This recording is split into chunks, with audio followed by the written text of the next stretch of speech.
Welcome to our segment on FATCA and Form 8938. FATCA stands for the Foreign Account Tax Compliance Act, which became law on March 18, 2010. FATCA is here to get you. FATCA requires the reporting of foreign financial assets.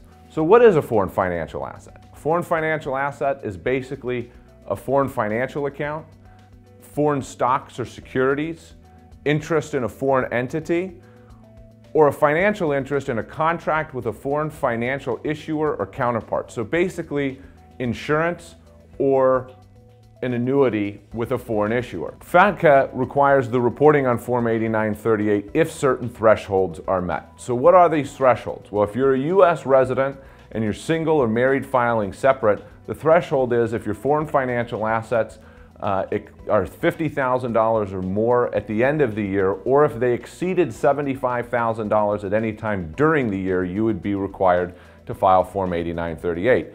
If you're married filing joint, those thresholds basically double to $100,000 at the year end or $150,000 at any time during the year. Qualify as a foreign resident, those thresholds increase even more. So if you're single or married filing separate, if the value of your foreign financial assets is $200,000 or more, at the end of the year you'd be required to file Form 8938, or if they exceeded $300,000 at any time during the year, you would be required to file Form 8938.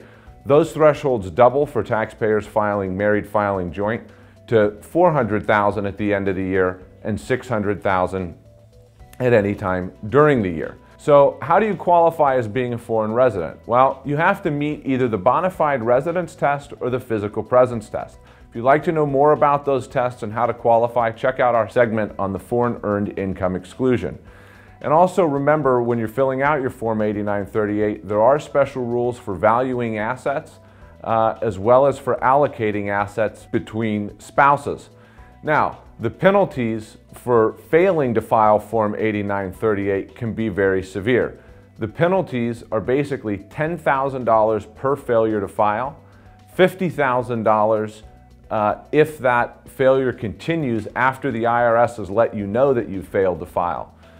One of the worst penalties that exists is the unlimited statute of limitations. Usually the IRS can only look back 3 years to audit your tax return.